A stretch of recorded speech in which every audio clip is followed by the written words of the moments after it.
Hello students, आज हम discuss करने वाले हैं 22 जनवरी 2025 शिफ्ट फर्स्ट का जेईई मेंस का जो पेपर है memory based.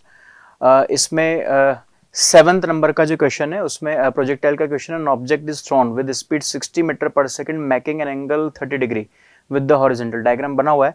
Find the ratio of height covered in the first second and the last second of upward journey. जब ये पार्टिकल ऐसे पैराबोलिक पाथ पे मूव करेगा तो इसने पूछा है कि पहला 1 सेकंड और जो है अपवर्ड जर्नी का जो आखिरी 1 सेकंड है उस 1 सेकंड की जो हाइट होगी उसका रेशियो इसने पूछा है। तो अगर हम यहाँ पे कंपोनेंट करें, इसके इनिशियल वेलोसिटी का एक कंपोनेंट हॉरिजॉन्टल होगा और दूसरा कंपोनेंट वर्टिकल होगा। हमें वर्टिकल कंपोनेंट की इसमें जरूरत पड़ेगी, तो 60 का ये वाला जो कंपोनेंट होगा 60 sin 30, 60 sin 30, sin 30 की वैल्यू 1/2 होगी तो ये 30 हो जाएगा।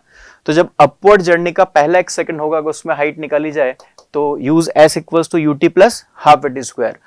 इनिशियल वर्टिकल वेलोसिटी जो है वो 30 है, टाइम इसमें 1 है और एक्सेलरेशन -10 लेंगे और ये 1 स्क्वायर हो जाएगा।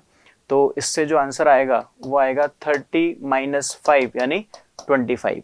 इसी तरह से अपवर्ड जर्नी का जो आखिरी 1 सेकंड होगा अगर उसमें हमें हाइट चाहिए तो उसके लिए just ut plus half at square या vt minus half at square लगा सकते हैं। फाइनल वेलोसिटी जो होगी अपवर्ड डायरेक्शन में 0 हो जाएगी, तो यहाँ पे 0 - हाफ ये -10 इंटू 1 स्क्वायर, तो इससे ये 5 आ जाएगा। तो अपवर्ड जर्नी का जो इनिशियल 1 सेकंड है उसमें हाइट है 25 और जो इनिशियल जो फाइनल वाला 1 सेकंड है अपवर्ड जर्नी का उसमें हाइट है 5। सो h2/h1 इज 5/25 यानी 1/5। और अगर हमसे h1/h2 पूछा है तो h1/h2 का आंसर हम दे देंगे 5/1। सो option number second is correct. तो अब हम बढ़ते हैं नेक्स्ट क्वेश्चन की तरफ। Question number 8। क्वेश्चन नंबर 8 में स्टेटमेंट फर्स्ट जो है fringe come closer in denser medium in YDSC, correct choose हमें करना है कौन सा ऑप्शन इसमें सही होगा दोनों स्टेटमेंट के अकॉर्डिंग। और दूसरे में लिखा हुआ है light travel slower in denser medium. First में लिखा है fringe come closer in denser medium, तो जो फ्रिंज विड्थ होती है उससे इसका आंसर लाना पड़ेगा। फ्रिंज विड्थ बीटा का जो फॉर्मूला होता है, अगर हम किसी मीडियम में पूरे वाईडीएससी जो अरेंजमेंट है उसको डिप कर देंगे या उसके अंदर डाल देंगे तो जो नई वाली जो फ्रिंज विड्थ होती है वो बीटा यानी पुरानी वाली जो फ्रिंज विड्थ है उसका म्यू टाइम्स कम हो जाती है और म्यू जो होता है वो ग्रेटर देन 1 होता है। इसका मतलब जो बीटा डैश है वो लेस देन बीटा आएगा। यानी जैसे ही वाईडीएससी अरेंजमेंट को हम किसी लिक्विड या किसी मीडियम के अंदर डालते हैं तो वहां पे फ्रिंज विड्थ कम हो जाती है, उसके अकॉर्डिंग जो है वो ये स्टेटमेंट 1 सही है और वो सब म्यू की वजह से हुआ है। ठीक है, म्यू मतलब रिफ्रैक्टिव इंडेक्स, क्योंकि रिफ्रैक्टिव इंडेक्स का मतलब क्या है, जहां पे लाइट कितना जो है वैक्यूम वाले के कंपैरेटिवली लाइट की स्पीड कम हो जाती है। तो स्टेटमेंट 1 में जो लिखा है और स्टेटमेंट 2 में लिखा हुआ है वो दोनों सही भी हैं और इसका करेक्ट एक्सप्लेनेशन भी है, इसलिए यहाँ पे ऑप्शन नंबर 1 हम करेक्ट करेंगे। Statement 1 is true, statement 2 is true, statement 2 is a correct explanation of statement first. तो अब हम आगे बढ़ते हैं क्वेश्चन नंबर 9 की तरफ। क्वेश्चन नंबर 9 में find current in the circuit जो कि is at the middle point of 1 ओम। इसमें लिखा है कि जो कि इसके बिल्कुल मिडिल में है। अगर यहाँ जो कि एग्जैक्ट मिडिल में है तो ये पूरा जो रेजिस्टेंस होगा 1 ओम, इसको 2 पार्ट में डिवाइड कर देते हैं, ये भी हाफ ओम ये भी हाफ ओम, और जो नीचे वाला रेजिस्टेंस है ये 2 ओम हो जाएगा और ऊपर इस तरह से ये बैटरी कनेक्टेड है। करंट निकालने के लिए आर इक्विवेलेंट चाहिए बस हमें, और आर इक्विवेलेंट जो है वो ये दोनों पैरेलल में, फिर उसके बाद ये सीरीज में हो जाएगा। तो अगर हमें आर इक्विवेलेंट निकालना हो तो R equivalent will be 1/2 and 2 ohm, दोनों पैरेलल में है तो ये 2 इंटू 1/2 अपॉन 2 प्लस 1/2, ये तो आएगा इन दोनों का पैरेलल कॉम्बिनेशन, फिर ये सीरीज में आ जाएगा। तो जब इन दोनों को ऐड करेंगे हम तो ये नीचे आ जाएगा 1/5 प्लस 1/2, 1/5 प्लस 1/2 इट मीन्स ये आ रहा है 0.9, यानी पूरे सर्किट का जो इक्विवेलेंट रेजिस्टेंस है 0.9 है और बैटरी का जो ईएमएफ दे रखा है वो भी 0.9 ही दे रखा है। इसका मतलब जब करंट निकालेंगे ओम्स लॉ का यूज करके तो 0.9 अपॉन 0.9 यानी current will be 1 ampere. Finally 1 ampere की करंट बैटरी से पास होगी। So option number 3 is correct. आगे बढ़ते हैं हम नेक्स्ट क्वेश्चन की तरफ। Question number 10 for hydrogen radius of first and second excited states are 5.3 into 10 to the power minus 11 metre and 8.48 into 10 to the power minus 10 metre, ये हमें दे रखी है। यानी हाइड्रोजन के लिए हमें फर्स्ट और सेकंड जो एक्साइटेड स्टेट है, यानी एक तो n बराबर 1 के लिए और एक n बराबर जो है वो n बराबर 2 के लिए सॉरी एंड n बराबर 3 के लिए फर्स्ट एक्साइटेड स्टेट का मतलब है n equals to 2 and second excited state का मतलब है n इक्वल्स टू 3। दोनों के कॉरेस्पॉन्डिंग हमें रेडियस हमें दे रखी है इसके अंदर, और इसने पूछा डी ब्रॉगली वेवलेंथ जो है उसका रेशियो पूछा है।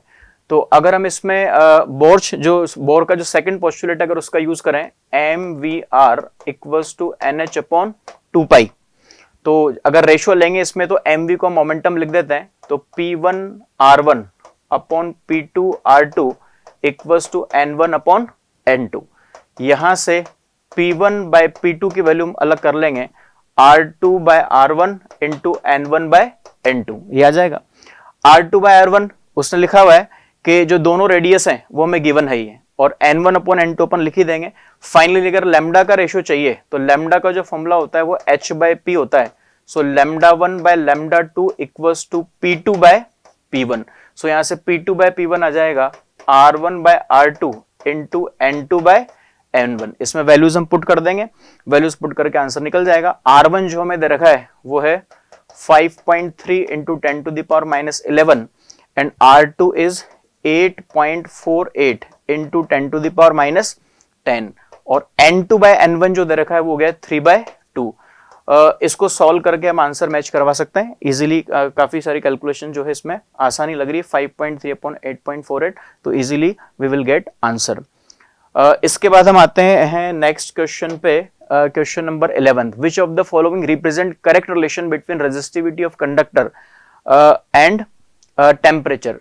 रेजिस्टिविटी जो है उसको रो से लिखना है, तो ये रेजिस्टिविटी रो एंड टेम्परेचर दोनों के बीच में जो करेक्ट ग्राफ है वो हमें पता करना है।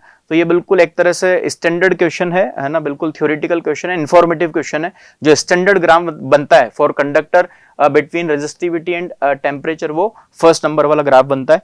सो ऑप्शन नंबर 1 इज करेक्ट। इसके बाद हम आते हैं नेक्स्ट क्वेश्चन पे, क्वेश्चन नंबर 12। क्वेश्चन नंबर 12 में 2 organ pipe, one is open and other is close. एक तो हमें ओपन ऑर्गन पाइप दे रखा है और एक क्लोज ऑर्गन पाइप दे रखा है। दोनों की जो डेंसिटीज हैं उनका रेशियो भी हमें दे रखा है, यानी ρ1 अपॉन ρ2 इक्वल्स टू दे रखा है 1/16। सपोज इसकी फंडामेंटल फ्रीक्वेंसी जो है वो f1 है और इसकी फंडामेंटल फ्रीक्वेंसी f2 है। इंफॉर्मेशन है 9th harmonic frequency of closed means 9f2 equals to is equal to 4th harmonic of open organ pipe, यानी 4 टाइम्स f1। और हमें बल्क मॉडुलस सेम बोल रखा है, और जो क्लोज ऑर्गन पाइप है यानी क्लोज ऑर्गन पाइप का मतलब L2, उसकी वैल्यू दे रखी है 10 सेंटीमीटर, और पता करना है find the length of the open organ pipe means we have to find L1। बस तो ये जो इक्वेशन हमें बनी हुई मिली है इसमें, इस इक्वेशन में जस्ट वैल्यूज पुट करनी है। 9 f2 की जो वैल्यू है इसका जो क्लोज ऑर्गन पाइप का जो फर्स्ट हार्मोनिक होता है, यानी जो इसकी फंडामेंटल फ्रीक्वेंसी होती है वो होती है v। अब इसमें स्पीड क्या है अलग अलग हो जाएगी, तो स्पीड को v1 लिखना पड़ेगा। v1 अपॉन ये क्लोज वाले की 4 L2 लिख लेते हैं इसको, ये 2 है ये v2 upon 4 L2 equals to 4 times. और जो पहला वाला पाइप दे रखा है ओपन, उसके लिए हमने 1 यूज किया है, तो यहाँ पे v1 अपॉन 2 L1। यहां से हम आंसर इसको निकाल लेंगे।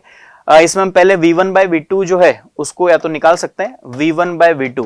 v का जो फॉर्मूला होता है स्पीड का, है ना, स्पीड का जो फॉर्मूला होगा v equals to root B by rho, तो यहाँ पे रूट बी बाय रो होगा। बल्क मॉडुलस दोनों के लिए सेम दे रखा है, so v1 by v2 is root 2 by ρ1, और ρ2 बाय ρ1 का जो रेशियो है वो यहाँ से 16 आ रहा है, यानी हो जाएगा रूट 16 यानी 4। तो v1 बाय v2 की वैल्यू 4 आ रही है जो हम यहाँ पे यूज कर सकते हैं। और हमें इसमें जो है वो कैलकुलेशन करनी थी L1 की, तो L1 को हम यहाँ पे सेपरेट कर लेंगे। तो L1 को जब हम यहाँ पे सेपरेट करते हैं तो ये आ जाएगा 16v1 L2 अपॉन 18v2। बस यहाँ पे वैल्यूज पुट कर देते हैं, 16/18 v1 by v2 is 4 and L2 जो हमें दे रखा है वो है 10 सेंटीमीटर, ठीक है। और बस इस वैल्यू को हम सॉल्व कर लेंगे और सॉल्व करके इजीली आंसर पता लग जाएगा। सॉल्व करने के बाद आंसर इसमें जो मैच होना चाहिए वो ऑप्शन नंबर 2 35.5 सेंटीमीटर। तो इस तरह से दोनों ऑर्गन पाइप जो दे रखे हैं उनकी फ्रीक्वेंसीज में हमें कुछ रिलेशन दे रखा है। 9th जो हार्मोनिक है वो तो क्लोज्ड का है, और जो 4th हार्मोनिक है वो ओपन ऑर्गन पाइप का है। दोनों को हमने सेम करवा के और इजीली कैलकुलेशन कर सकते हैं, आंसर मिल जाएगा। इसके बाद हम आते हैं नेक्स्ट क्वेश्चन पे, क्वेश्चन नंबर 13 पे दे रखा है ice at -10 degree centigrade is to be converted into steam at 110 degree centigrade, mass of ice is 10 to the power -3 kg। जो मास दे रखा है आइस का वो है 10 टू द पावर -3 kg का मतलब ये 1 ग्राम हो गया है। 1 ग्राम हमें आइस दे रखी है और इसका टेम्परेचर है -10, तो इसको कन्वर्ट हमें करना है जो है वो स्टीम के अंदर जिसका टेम्परेचर 110 डिग्री सेंटीग्रेड हुआ। कितनी हीट रिक्वायर होगी, तो इसमें स्टेप बाय स्टेप चलते जाएंगे, हीट ऐड करते जाएंगे। सबसे पहले टेम्परेचर जो है अभी आइस का -10 है, -10 से पहले 0 पे आएगा, है ना। 0 पे आने के बाद फिर आइस मेल्ट होना स्टार्ट होगी, तो पहले टेम्परेचर बढ़ रहा है, सो फॉर्मूला लगेगा ms डेल्टा टी। मास इसमें m ये हो गया है 1, स्पेसिफिक हीट जो होती है आइस की 1/2 एंड डेल्टा टी इज 0 -10 यानी 10। इतनी हीट अगर हम दे देंगे तो जो आइस है वो -10 डिग्री से 0 डिग्री पे आ जाएगी। 0 डिग्री पे आइस आने के बाद अब फेस चेंज होगा, यानी आइस का मेल्टिंग प्रोसेस स्टार्ट होगा और मेल्ट होने के लिए जो फॉर्मूला होता है हीट का वो mlf होता है, मास अगेन 1 और यहाँ पे जो है वो LF की वैल्यू 80 लिख देंगे। इतनी हीट देते हैं जो पूरी की पूरी आइस है जो 0 डिग्री पे थी वो पूरी मेल्ट हो जाएगी। अब हमें 0 डिग्री का पानी मिल चुका है, इस 0 डिग्री के पानी का टेम्परेचर बढ़ाना पड़ेगा। तो पहले टेम्परेचर इसका 100 तक लेकर के जाएंगे, अगेन ms डेल्टा टी, मास 1। अब इसमें स्पेसिफिक हीट है जो पानी की काम आएगी और पानी की स्पेसिफिक हीट होती है 1, ठीक है। और डेल्टा टी जो टेम्परेचर होगा वो 100 - 0। इतनी और एक्स्ट्रा हीट देते हैं जो पूरा पानी 0 पे था उसका टेम्परेचर बढ़कर के 100 डिग्री सेंटीग्रेड हो जाएगा।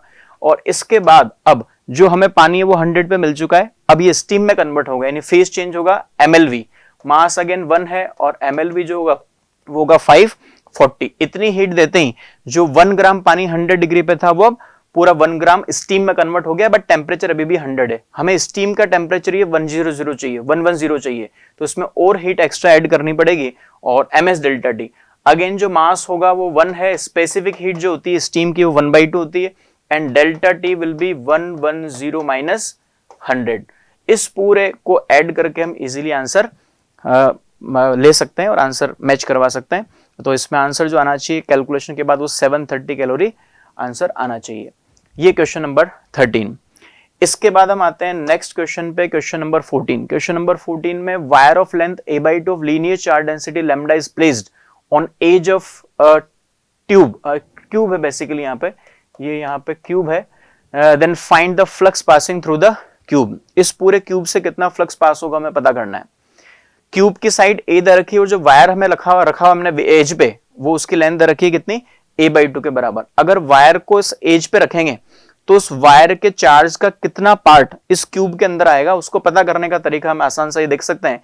इस क्यूब के इधर फ्रंट में एक और क्यूब रखेंगे, 2 क्यूब हो जाएंगे, और सिमिलर 2 क्यूब नीचे भी रखेंगे तो टोटल 4 क्यूब हो जाएंगे। यानी जो वायर का चार्ज ये चारों तरफ 4 जो है वो क्यूब से घिरा हुआ है, इसका मतलब इस वायर के चार्ज का 1/4 हिस्सा अंदर है।